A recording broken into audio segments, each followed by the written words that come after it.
Hey, Sean here from speedcubeview.com. So this is going to be the tutorial on edge permutation for FMC. Now, edge permutation is something that's often done in ZZ to start, or I guess every time done because that's part of the method, but it can really help in solving the cube in fewer moves when you have things oriented correctly. So I'm going to go over real quick what a correctly oriented edge is and how that's important. So for example, if we did everything from the very beginning, I'm going to scramble this cube up. Now, if I oriented the edges at the beginning, this is what we're going to do. And this is kind of what they do for ZZ. And I went over this in that tutorial. To look for good edges, you want things that you can move into place with only U, R, and L moves. And I guess also D moves, but not front and back. And so the way you check that is you look at the top layer and bottom layer, as well as the front and back in the E line, the sort of equator line right there. And what that's going to be is you're going to look for anything that is white or yellow, or whatever the top and bottom color. We're going to use white and yellow for this. Whatever is white and yellow on top or bottom or the front and back is a good edge. The other type of good edge is if you see the front or back color facing, on those spots, and with the side color being connected to it. So for example, here's blue and orange. That is a good edge. If it was blue and white or blue and yellow, that'd be a bad edge. Anything that is pink or orange or red and orange with regular color scheme on the top, bottom, or front and back is bad, and anything that would be blue and green with white on the other side would be bad. And I don't see any of those. Oh, there it is. So green with yellow is on the back right there. That's a bad edge. And then also that's bad and that's bad because those are side colors. This one's bad. Nope, sorry, that's not. Never mind, ignore that. This one's bad. So we have 4 bad edges. 1, 2, 3, 4. It's always going to be an even number, whether it's 2, 4, 6, 8, 12 bad edges. So the way we can orient them is by putting them into the front or back layer and doing an F or B move, 90 degrees. So for example, we've got this one right here, and then these two. I can move them into place by doing U prime, R prime, L, and then a B move. And actually any direction, I can do that. And that orients all the edges. So that could be really nice because then all the edges are oriented, but when you do it this early, you're really limiting yourself from doing any other B or F moves. So it's not usually ideal to do this right away, but sometimes I guess it can work.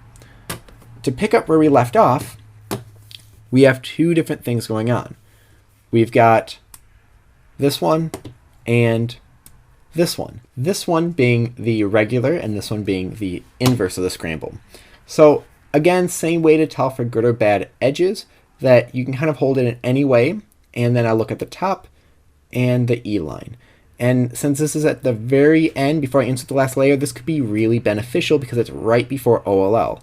And inserting that last pair, we could use winter variation or something else to insert it. So for example, we've got, this is a bad edge because that's a side color.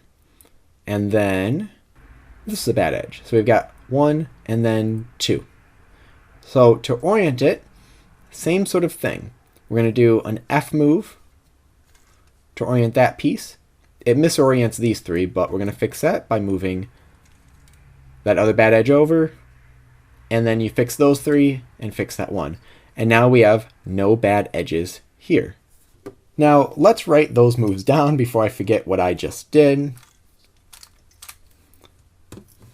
So we did edge orientation. This is the regular way. Then I'll put EO just so I know what I'm doing also. And I did a U prime, F prime, U. And that oriented those edges.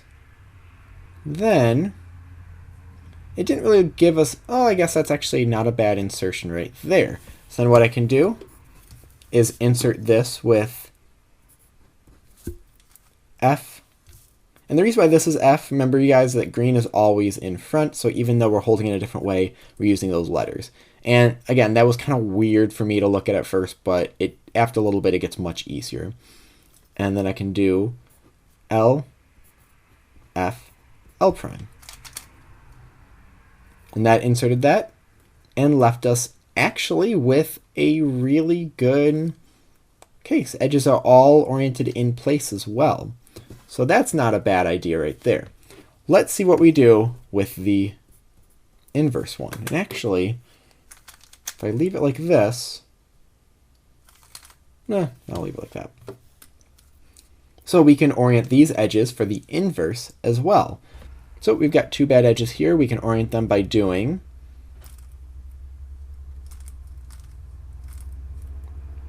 so we oriented those by doing an F, which made these bad edges and this one good. And then I bumped it out of the way and fixed those three as well as that other one, and then fix that one back. So far, this is kind of the best case that I have. So let's throw that in right here.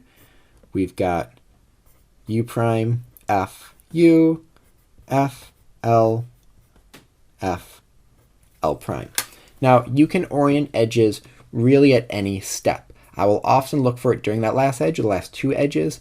That way, what can leave me with just more of a simple commutator to move these pieces around. Now, I don't really know algorithm for this case right here, except for a normal soon case, but we'll get into insertions in the next video, and that's where this can really come into play.